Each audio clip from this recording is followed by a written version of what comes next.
حضور خواجہ غریب النواز رضی اللہ تعالی عنہ، ایک مرتبہ ایک کسان آپ کی بارگاہ میں حاضر ہوا اور عرض کرتا ہے حضور پریشان حال ہوں، غریب کسان ہوں، سرکار نے میرے اوپر اتنا زیادہ ٹیکس لگا دیا ہے جس کی میں ادا کرنے کی حیثیت بھی نہیں رکھتا۔ حضور خواجہ غریب النواز رضی اللہ تعالی عنہ فرماتے ہیں تم فکر نہ کرو، میں تمہارے ساتھ جاؤں گا اور تمہارا ٹیکس معاف کرواؤں گا۔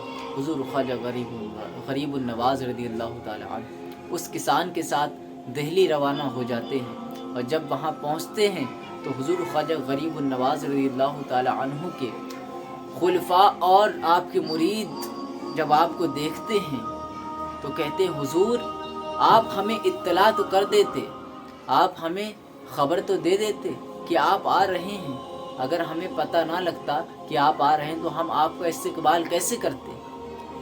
آپ ہمیں بتا دیتے تو آپ کا استقبال ہم بہت ہی اچھے انداز میں کرتے۔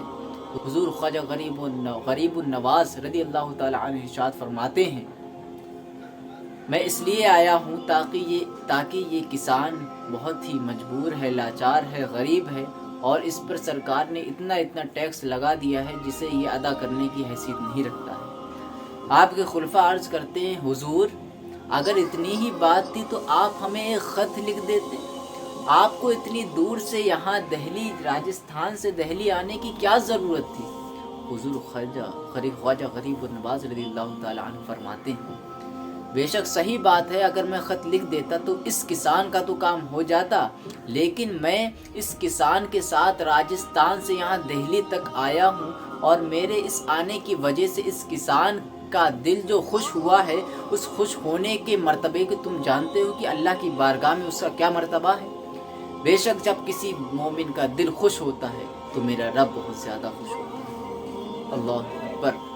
یہ ہیں حضور خواجہ غریب النواز رضی اللہ تعالی عنہ کے اخلاق و کردار کہ حضور ہمیشہ آپ سے کوئی کتنا بھی غریب ہوتا، لاچار ہوتا، پریشان حال ہوتا، ہمیشہ اس کی مدد کیا کرتے تھے۔ حضور خواجہ غریب النواز رضی اللہ تعالی عنہ اپنے اخلاق و کردار سے لوگوں کو اپنی جانب مائل کرتے رہے، اور اللہ تبارک و تعالیٰ کا دین اس ہندوستان میں اپنے اخلاق و کردار سے اس طرح پھیلا دیا کہ آج ہر ایک مومن کے لب پر لا الہ الا اللہ محمد رسول اللہ صلی اللہ علیہ وآلہ وسلم کی صدائیں موجود۔ اللہ اکبر، سبحان اللہ، سبحان اللہ۔ حضور خواجہ غریب النواز رضی اللہ تعالی عنہ فرماتے ہیں جب کسی بندے مومن کا دل خوش ہوتا ہے تو اللہ تبارک و تعالیٰ اپنی رحمتوں کو اس شخص پر نازل فرماتا ہے۔ اللہ تبارک و تعالیٰ بھی اپنے بندے سے بہت زیادہ خوش ہوتا ہے۔ اللہ اکبر۔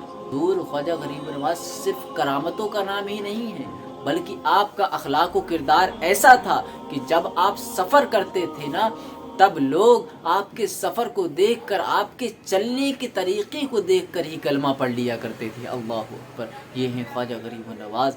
جب پوچھا گیا لوگوں سے کہ تم ان کے چلنے کی وجہ سے ہی کلمہ پڑھ لیتے ہو، ایسا کیوں؟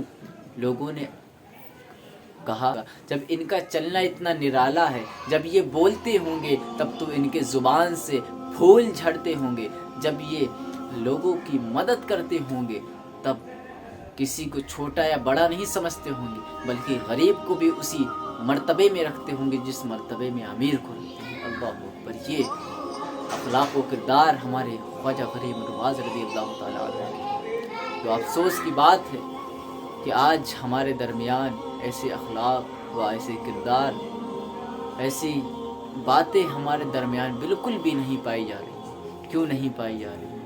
کیونکہ ہم نے اپنی بزرگوں کی تعلیم کو بالکل ترک کر دیا ہے، چھوڑ دیا ہے۔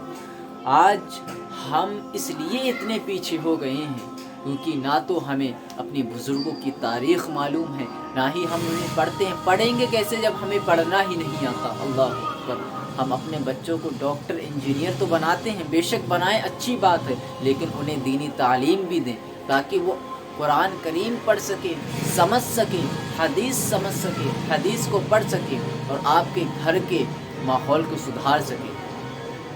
دنیا تو فانی ہے، لیکن جو اصل چیز ہے وہ آخرت ہے۔ تو ہمیں بے شک اس دنیا میں تو اپنے لیے کاروبار میں تیاریاں کرنی چاہیے، لیکن جو ہماری ابدی اور ہمیشہ رہنے والی زندگی ہے اس کی بھی ہمیں تیاری کرنی چاہیے۔ اللہ